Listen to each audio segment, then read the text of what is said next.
Rin's new evolution in the U20 World Cup is going to be his downfall, and here's why. If you guys like this type of content, please remember to hit that like and subscribe, and without further ado, let's get right into this video. The reason why I say that Rin is going to inevitably fall off after his next evolution is actually pointed out in this newest chapter, where you can see Rin practicing meditation to be more in tune with his emotions and balance out both his sides. As we know, Rin Itoshi is a character with two different playstyles. In his flow state, destroyer mode, he is an absolute brute. He's looking to die along with the person, destroy themselves, destruction. That's basically the best definition of what I can say about that. But then he has his water playstyle where he's way more analytical, way more smarter, way more like just active. I don't know how to say it, but both of these playstyles kind of just don't correlate. Like, they go hand in hand, but they're opposites. Because when Rin activates one, the other is basically the opposite of that. So what Rin really needs to do right here is Rin needs to merge them both. And I think that's why Ego sent him to the meditation center. Now, if Rin is able to achieve a mind state where he can balance both the sides he has, Rin will become undoubtedly an unstoppable monster. There is no way you're going to beat a destroyer mode Rin who at one moment can throw logic all the way out, but in the next moment he's thinking with his brain and actually being able to stop you on defense, replays, and then he can just destroy you too if he wants to. That's just completely OP. How do you even stop that? But this is why I say I think this evolution like this is going to be Rin's peak. Because when you look at it, I think there was a bit of foreshadowing that Kaneshiro had put in Rin's conversation with Nagi when he defeated him in the NEL. Nagi asked Rin, what is your goal or something like that? That's what their whole conversation stems off of. Nagi was like, how do you still keep motivation after you've accomplished your goal? And Rin basically tells him, I don't even think about my next thing. Like, you know, I'm just focused on accomplishing my goal right now. And why the hell would I think about what comes after I accomplish my goal? It's just stupid. That's what Rin basically tells Nagi. And in this, I feel like there's a little bit of foreshadowing as to say that Rin might be a bit lost after he accomplishes his goal of, you know, defeating Sai and just destroying Itoshi Sai and Isagi, because he literally said right here that he has not thought about what comes after that. We know anything about bluelock. We know that when you don't think about what comes after your goal, when you just don't care about that, then you quite literally, there's a chance that you could get satisfied. Kind of like Nagi, you know, he accomplished his goal, and then right after, Nagi became super satisfied and lost all of his ego. Who knows? The same thing could happen to Rin, but it also can't. Now, that's one of my points. Another point I could have is that I think Rin Itoshi, throughout the entire bluelock story, was introduced as this big main bad guy. And now that we're going on to the world stage, since the second selection, Rin has sort of been getting caught up to. You know, second selection, Isagi was not really on his level. Like, they were close in moments, but remember, it took everything Isagi had just to take Rin on and a little bit. You know what I'm saying? Just lose by a little bit. And then on top of that, we go to the U20 game where Isagi gets the last goal, but we can all agree that Rin was completely crazy that game. That destroyer mode run, he went destroying all the defenders. That was just a different level of power we haven't seen from anybody on bluelock at that point.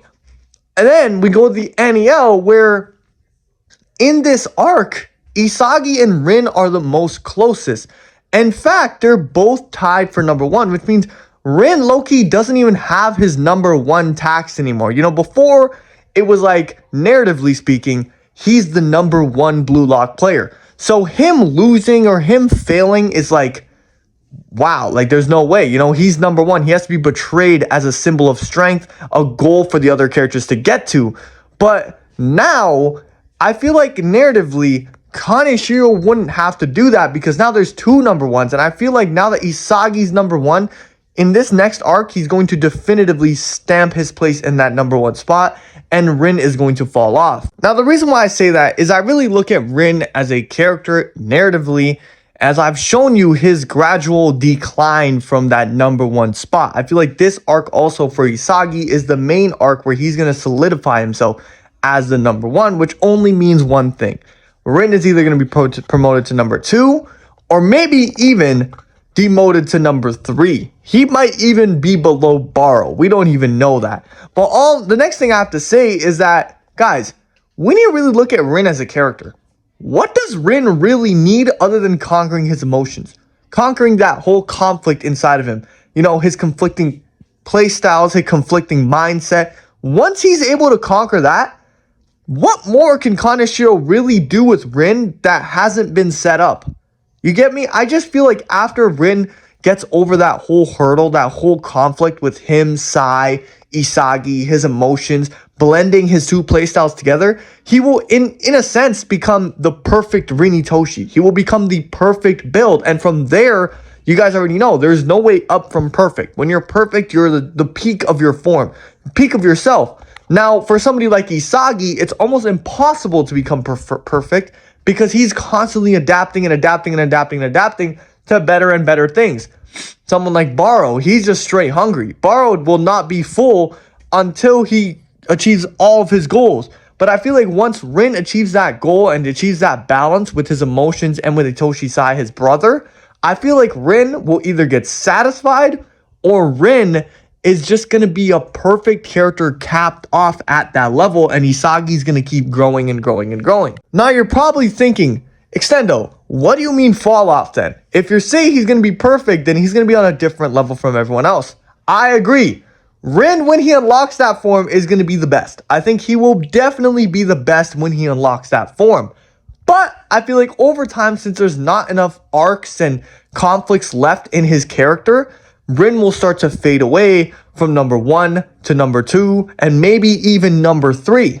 So to sum up all I said, I'm talking about how Rin is basically going to lose his narrative importance and narrative impact after he achieves his perfect state because the author has no more conflict / arcs to get Rin to a higher level after that. I feel like after that, Rin is going to be a perfectly well-rounded player in terms of football. He's going to be almost unstoppable. He's going to hit his peak in every single form.